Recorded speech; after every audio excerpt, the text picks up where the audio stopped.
¿no? Y el cuestionamiento de la visión dualista de la naturaleza, que termina también por cuestionar el carácter patriarcal que está en la base de este. Yo sé que me quedo pendiente de hablar de las alternativas, que es algo que también en América Latina está en el debate, las alternativas al desarrollo. Quizás pueda volver sobre las preguntas.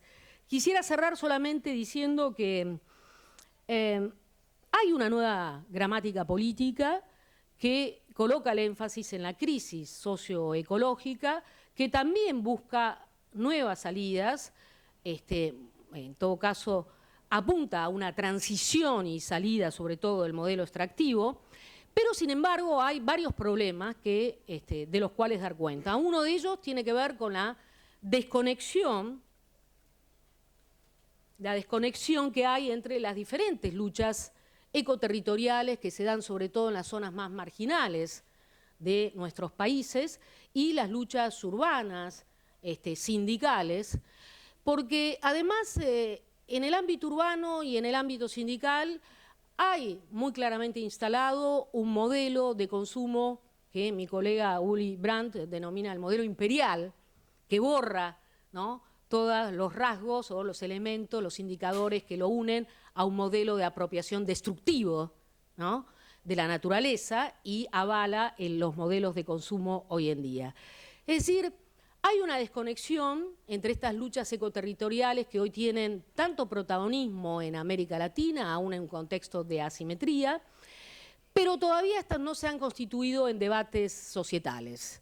No es que un par de iluminados vayan a colocar el tema en agenda, esto requiere un cambio cultural, requiere construcción de consenso, sin duda, lo cual es una tarea a veces una tarea muy difícil en un contexto en el cual se minimizan los impactos de todos estos modelos y se minimiza también el alcance de la crisis ambiental.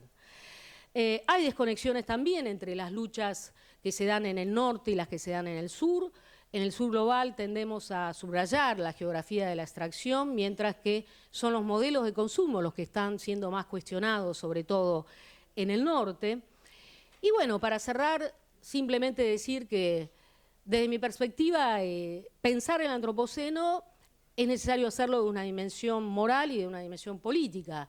Una dimensión moral tiene que ver precisamente con el peligro que atraviesa a la vida y a todas las especies en nuestro planeta, y una dimensión política porque tenemos que pensar en cuáles serán las políticas, ¿no?, que harán posible la transición hacia un antropoceno realmente sustentable. Muchas gracias.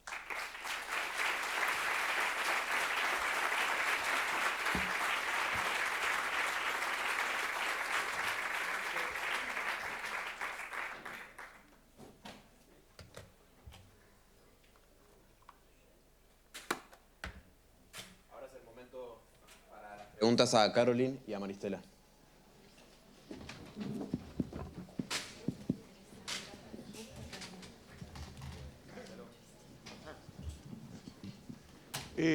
Hola, buenos días. Maristela, quería empezar por agradecerte la cantidad de información que diste, sobre todo sobre la proliferación de movimientos relacionados de distintas maneras con estos problemas y la observación sobre la construcción de una nueva gramática, que lo digo de paso porque es un tema un poco aparte de lo que quiero tocar, que es de lo que te quiero preguntar, que es la necesidad, es que no vamos a hacer nada si no tenemos un nuevo lenguaje, dicho de la manera más gruesa posible, en todos los planos, no solo en este. Eso abarca muchos de los campos que se discutirán seguramente en este encuentro, porque también abarca la vida virtual y el carácter de los mensajes, en fin, la comunicación, todo eso. Para entrar en el punto concreto, en el año 74 entrevisté a un biólogo marino que se llamaba Ernesto Christensen, que trabajaba en el Instituto de Biología Marina de Mar del Plata y se especializaba en el ciclo de reproducción de la merluza. Era muy abundante la merluza en Argentina y era una posibilidad muy concreta, junto con las algas, de cambiar el modelo alimenticio argentino y no depender tanto de la ganadería, además de bajar la cuota de consumo de carne.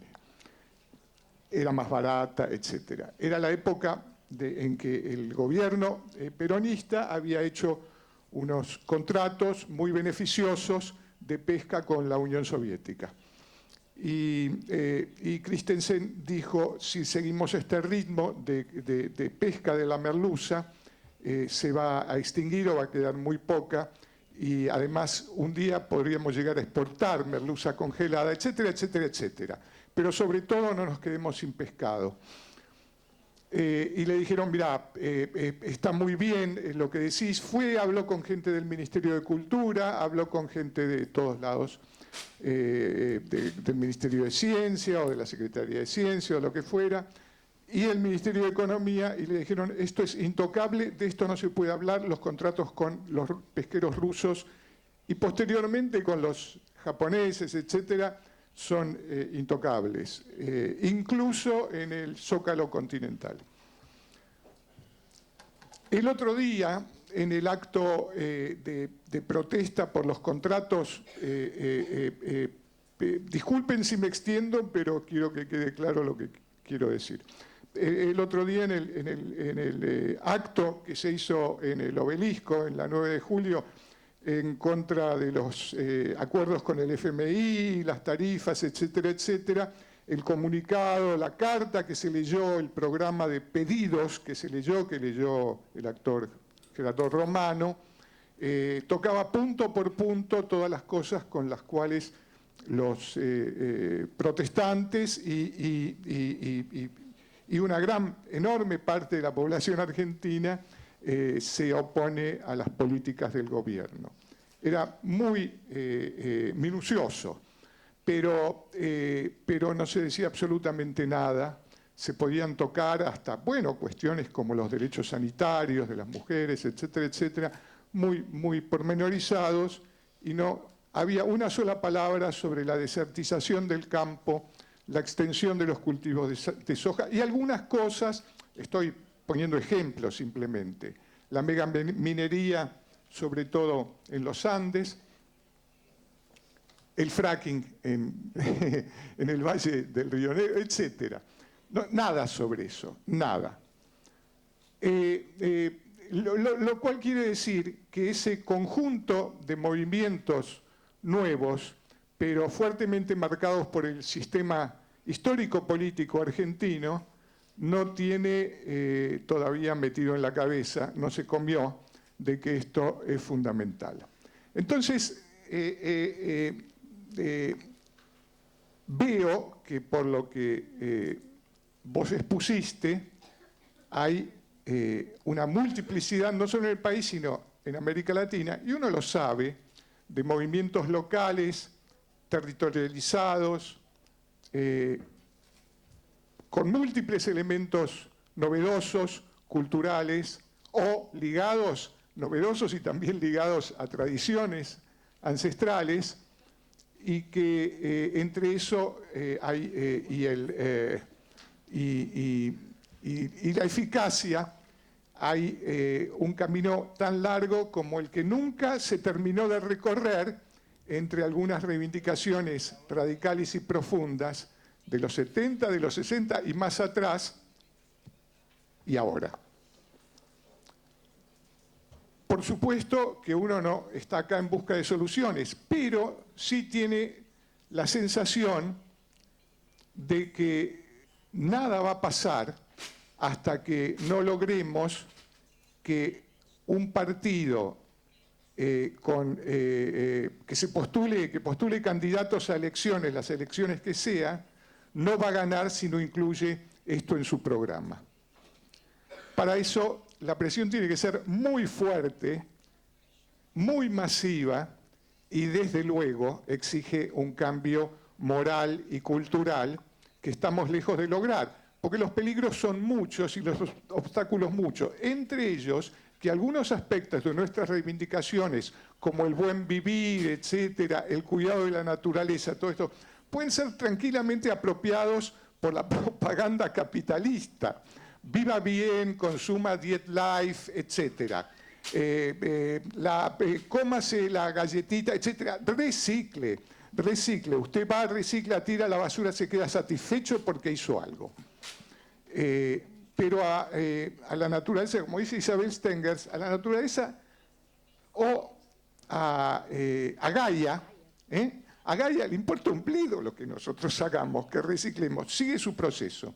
De manera que otra cosa muy importante que debemos considerar es qué hacemos, porque van a llegar momentos graves, no estamos a tiempo, estamos a largo trecho de poner esto en primer plano o en un plano importante de los programas políticos y en las cajas de resonancias de los parlamentos, como sucedió con el asunto del aborto. Es decir, hasta que no tengamos una cantidad enorme de gente moviéndose, de todas las clases y todos los partidos, y los partidos tengan que agachar la cabeza, dar vuelta a sus propios programas y discutir esto en el Parlamento para que surja algo, no vamos a conseguir nada. Falta muchísimo para eso. Pero, entre tanto, la naturaleza, pongámoslo en subjetivo, sigue sufriendo, se descarga, tiene sus rencores, manda terremotos, manda épocas de escasez, de hambre, desplazamiento de poblaciones, etc. Y sabemos que tal como está constituida nuestra subjetividad social en este momento, uno de los peligros, aparte de las muertes, del sufrimiento, del hambre, es que el hombre vuelva a ser lobo para el lobo. Las distopías, que abundan demasiado hoy en día y que dicen... Perdón, bueno, termino. ¿Hay alguna idea? Sí, ¿hay alguna idea en los movimientos estos de cómo... ¿De qué posibilidades hay de llenar ese vacío? Posibilidades tácticas, estoy hablando porque vos hablaste en términos muy políticos, de acción política. Me lo pregunto, nada más, te lo pregunto a vos.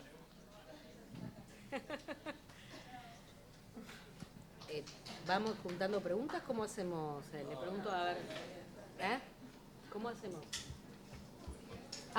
Bueno, son muchas preguntas. Es una reflexión muy amplia la que propone Marcelo, Marcelo Cohen. Simplemente para poner el énfasis en uno o dos puntos. La izquierda, en líneas generales, y la izquierda latinoamericana en particular, ha tenido grandes dificultades y tiene grandes dificultades para comprender el alcance devastador de la crisis socioecológica. En nombre de la deuda, ¿no? La deuda ambiental que tienen los países del primer mundo, lo cual es real, hay una geopolítica del antropoceno, son los países del primer mundo y los países emergentes, ahora China, India, 90 empresas las podemos nombrar, las que han contaminado el ambiente y las mayores responsables de las emisiones de CO2, pero eso no quiere decir de que efectivamente los gobiernos de la periferia global tengan que desentenderse de la gran crisis que hoy nos agobia. No es un argumento de ninguna manera suficiente. Esto lo discutimos todo el tiempo con sectores de la izquierda populista, la izquierda marxista, la izquierda desarrollista en general, apuesta a estos modelos de desarrollo. En líneas generales tienden a comprender el conflicto, sobre todo los grandes conflictos sociales, en términos de oposición entre el capital y el trabajo, ¿no? Pero tiene una gran dificultad para comprender los problemas ligados al metabolismo social, esto es el conflicto entre capital y naturaleza, ¿no? Hay un esquema ahí de comprensión que es difícil desinstalar o reconfigurar, ¿no? Ustedes saben, la izquierda latinoamericana ha tenido grandes problemas para retomar las demandas de los pueblos originarios. Tiene grandes problemas también para incorporar las demandas feministas. Bueno, creo que el punto ciego mayor es sin duda el de la ecología.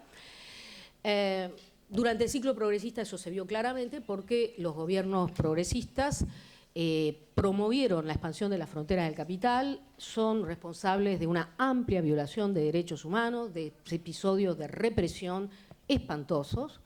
Por supuesto, los países con gobierno conservador han sido mucho más represivos también, ¿no? Entonces, ahí hay una discusión sobre modelo de desarrollo, qué se entiende por desarrollo, donde, insisto, todavía hay una mirada, ¿no?, muy tradicional, muy convencional, muy hegemónica, ¿no? Neoliberales y progresistas no se diferencian en relación al modelo de desarrollo, salvo que, en ese sentido, colocan, sobre todo los progresistas, el énfasis en el rol del Estado. Pero consideran que la dinámica de la expansión de las fuerzas productivas, ¿no?, y el crecimiento indefinido como tal va a producir el bienestar de las poblaciones. Y tienden a oponer la cuestión social, porque estamos en países con niveles de desigualdad, ¿no?, enormes, a la cuestión socioambiental. O sea, tenemos un menudo problema ahí para, digamos, desactivar y desmontar, deconstruir esta trampa, que es también una trampa epistemológica, en términos de qué se piensa sobre el progreso. Para los movimientos socioambientales, que muchos de ellos tienen esas características que yo enuncié, son locales, en zonas marginales, una fuerte tendencia a la invisibilidad y al encapsulamiento, ha habido de todas maneras conflictos que han tenido una relevancia nacional. Pensemos para el caso de Argentina, 2012, Famatina, o los derrames de la mina Veladero que se dieron a conocer. Y cada país tiene como conflictos sociales emblemáticos que de alguna manera pusieron, ¿no?, de modo transitorio el tema en agenda. Pero así como en un momento se alinean los planetas, al día siguiente rápidamente se diluye, ¿no?, la potencialidad o la potencia interpelativa que tiene la crisis socioecológica y los modelos de mal desarrollo que devastan territorios. La acción que llevan a cabo muchos de esos movimientos es de carácter local, a veces de carácter provincial. Poca gente sabe, para ponerlo con un ejemplo argentino, poca gente sabe que acá en Argentina hay 7 leyes que prohíben la megaminería en 7 provincias argentinas. Y que eso es producto de la lucha. Como los recursos naturales son de las provincias, después de la reforma del 94, es en el ámbito subnacional de las provincias que se dirimen esos conflictos. Hoy el gobierno viene a querer arrasar con todo eso. Lo mismo, poca gente sabe que hay una ley nacional de glaciares, por la cual yo estuve ahí, digamos, estuve alfabetizando senadores, recuerdo, en esa época, en 2010, y en el mismo momento que se votaban diputados esa ley, se votaba la ley de matrimonio igualitario. La invisibilidad de la ley de glaciares tenía como, podía ser contrapuesta a la gran visibilidad, el gran impacto que tuvo, ¿no?, la ley de matrimonio igualitario, que es una de las grandes leyes, ¿no?, de la época del kirchnerismo. Y sin embargo, esa ley, digamos, tuvo cierto debate a nivel nacional, pero que interpelando sobre todo a especialistas. Ese es el tema, ¿no?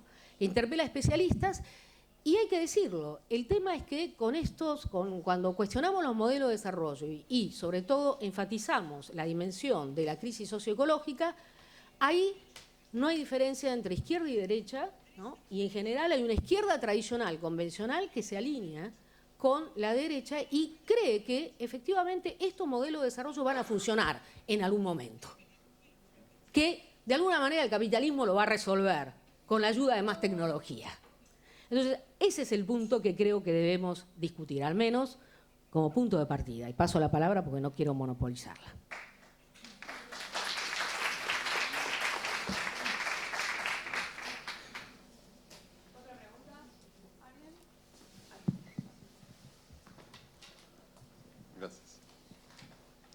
Hola. Esta pregunta es para Caroline, que son 2 preguntas, pero son bastante sintéticas. Una tiene que ver a la Bienal de Istambul, a Thought Forms, si no me equivoco, era el subtítulo de la exposición. Y quería saber, a través de esas formas que vos mencionás, como la de Klein o la banda de Mobius, qué vínculo llegabas a encontrar con la virtualidad y si es que había algo de esos cuerpos muertos o esas cámaras muertas que sería de la Pixelated Revolution quizás presente en la Bienal de Estambul. Y por otro lado, vos decías, mencionaste lejanamente de alguna forma, una cita de Melanie Stratton que toma Haraway, la de qué historias contamos para contar historias con ellas, y me preguntaba sobre qué historias te estás contando vos en este momento, o cuál es el paradigma que te está sirviendo en este momento para pensar otras cosas con ellas. What was the first? Can you repeat the first? Because I was listening to the translation. The first part of the first question, when you said the thought forms, what was the question about the thought forms? Which kind of link I used? If you establish any kind of link with the thought forms and virtuality itself. Yes, that's actually a wonderful question. Thank you. In the Istanbul Biennale, which was called Saltwater, A Theory of Thought Forms, indeed, the word thought forms was coming from the book of Annie Besant called Thought Forms. And thought forms are, in theosophy, physical entities which are material as much as an image is material. In an old sense, an image is material. If you have a mirror and you have something reflected in the mirror, you have an image. So that image is made of very small particles that are physical as a small entity which is decomposing in a compost. The material, the dead material. So the dead bodies of the Armenians, of the Greeks, of all the peoples that were eradicated from the Anatolian territory are present in the same way that, and are alive in the same way as the inert nitron-based and carbon-based materials that are dead and shredded in a compost are alive in the sense that they are being broken down if there is enough air and wind. They are broken down by the small bacteria and things, and into becoming first ammonia and then nitrates that feed the plants. So in the same way, on a subatomic level, I mean, let's say quantum level, the thoughts that we produce, even not just my voice and the wind that comes from me to you, as Judith Butler would say, it leaves my body and goes to yours, maybe, if it's committed enough.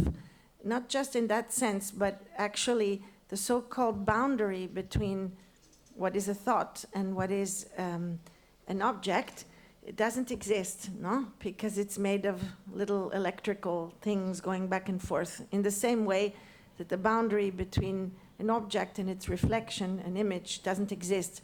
So the fundamental premise of saying new materialisms is wrong, because you have to think new materialisms not in the sense of object-based philosophy and blah, blah, blah, but you have to think of them in the sense of the continuity between the so-called immaterial and the so-called material. So the story of Annie Besant's thought forms, which had a lot to do with the transmission of the thought forms for Annie Besant, like telepathy, let's say. But of course, you can think of many transmissions of thought forms which are not with a movement. For example, in quantum, when two things are entangled, if this one goes like this, the other one goes like that, and they are entangled. And so there isn't even a transmission. It's a contemporaneity of entangled movements. So in that sense, I think I'm trying to explain that in that sense, Annie Besant's theory of the thought forms, which is also something that one can learn to formulate, one can practice. There are exercises to practice the formulation of the thought form, which then gets transferred through the ether, the theosophists would say.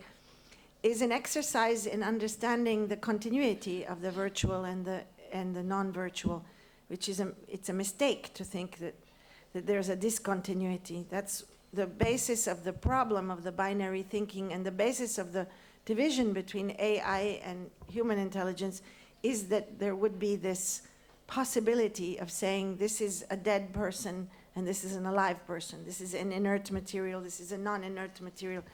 It's not the way the world works. I mean, the part of the transdisciplinarity of Documenta was learning for me.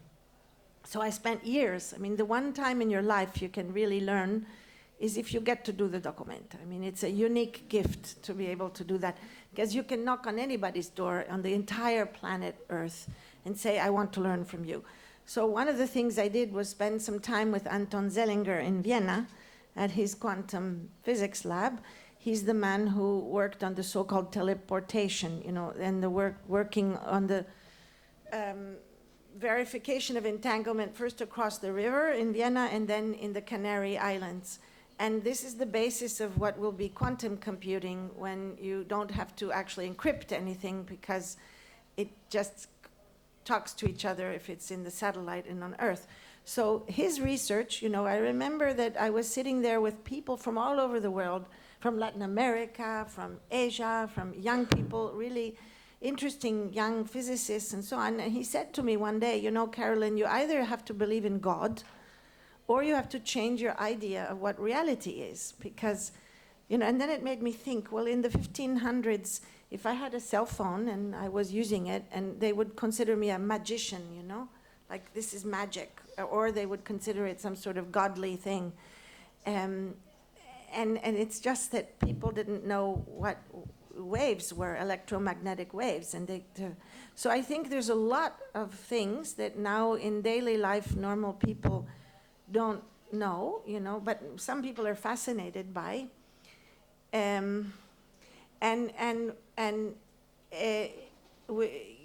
know, not only in 100 years, which is 100 years ago, because of course time is folded and distant places touch each other in distant moments, and everything has already happened and is happening again.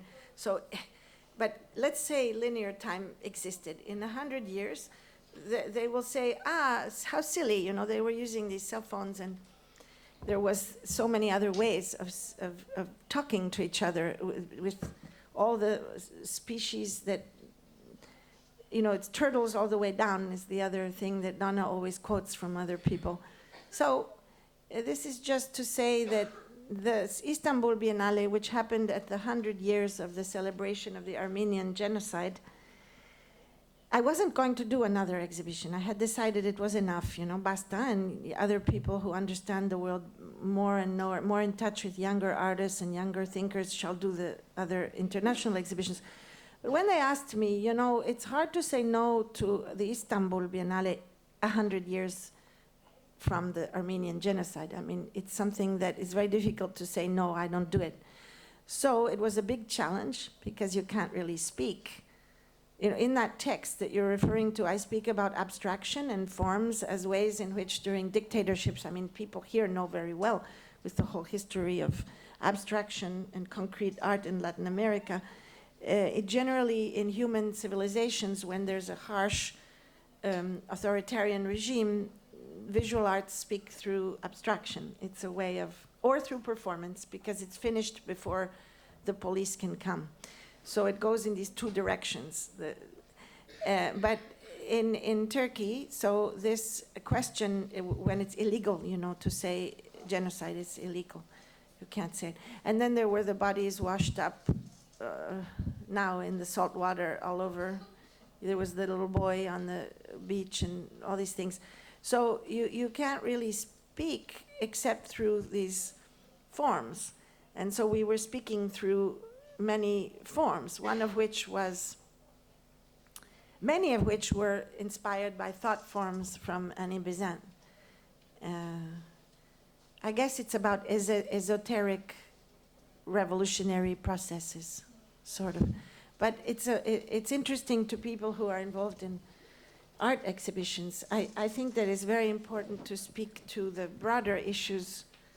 And I was thinking, you know, when I was listening to this marvelous talk, I was thinking about how I live in a bubble, you know? I mean, like, it's a real bubble, what we are doing in a way. But at the same time, this bubble has the ambivalence. Someone this morning was telling me, you know, but art has this complexity and ambivalence, and because it's not closed, of course, what is art? I mean, let's face it, it's a very 18th century bourgeois German concept.